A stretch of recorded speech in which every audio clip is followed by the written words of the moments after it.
Assalamualaikum warahmatullahi wabarakatuh. Perkenalkan, nama saya Rafika Zahra, Prodi S1 Keperawatan Sekolah Tinggi Ilmu Kesehatan Indonesia Maju yang sekarang berubah menjadi Universitas Indonesia Maju.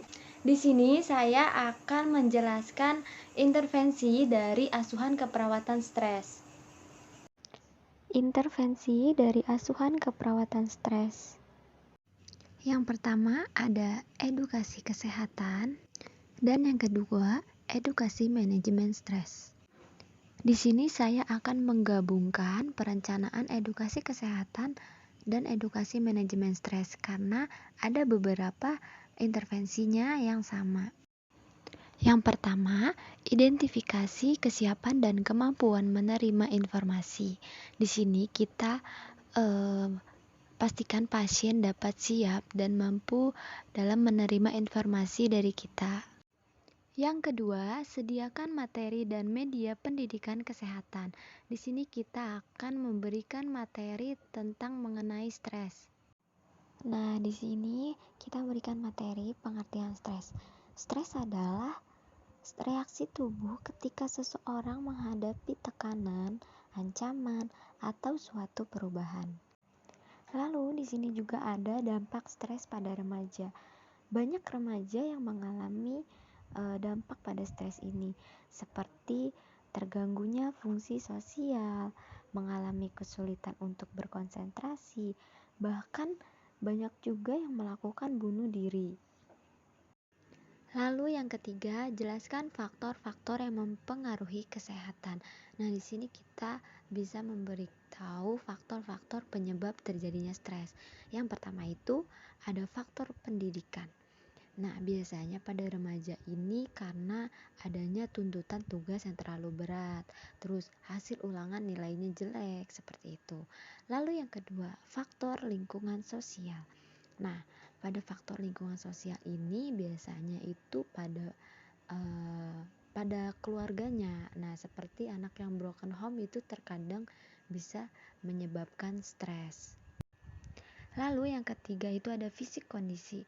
Fisik kondisi ini contohnya itu seperti dia insecure terhadap dirinya karena tubuhnya yang terlalu gemuk, terlalu kurus, terlalu pendek, terlalu tinggi, terus wajahnya yang banyak jerawat, misal seperti itu. Terkadang itu membuat remaja menjadi stres. Lalu yang keempat ada hubungan asmara.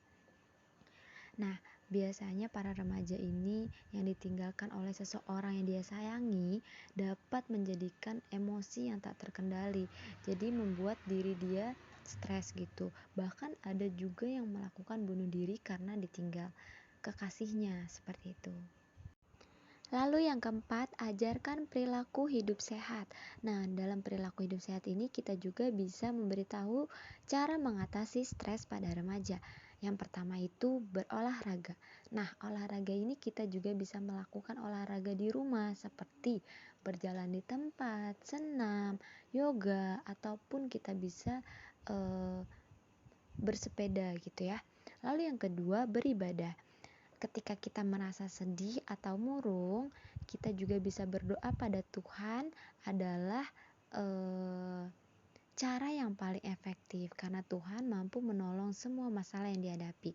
Lalu yang ketiga itu ada relaksasi. Relaksasi ini nanti dijelaskan di yang ke berikutnya ya. Lalu yang keempat itu ada curhat.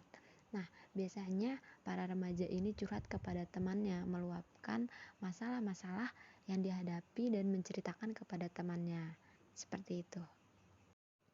Yang kelima, ajarkan teknik relaksasi. Nah, ini termasuk cara mengatasi stres. Kita melakukan teknik relaksasi napas dalam. Caranya itu meminta klien untuk tarik napas dalam dengan hidung, lalu tahan dalam hitungan 1, 2, 3, hembuskan menggunakan mulut secara perlahan. Lalu yang keenam, ajarkan membuat jadwal olahraga teratur. Nah, di sini juga kita bisa meminta klien untuk membuat jadwal olahraga karena olahraga ini sangat penting dalam stres tersebut. Dan yang terakhir, yang ketujuh, berikan kesempatan bertanya. Jadi kita sebelum selesai melakukan perencanaan di sini kita memberikan kesempatan klien untuk bertanya. Barangkali klien tidak mengerti apa yang kita sudah jelaskan. Baik, sekian hanya itu saja edukasi dari saya. Kurang lebihnya mohon maaf. Terima kasih. Thanks for watching. Wassalamualaikum warahmatullahi wabarakatuh.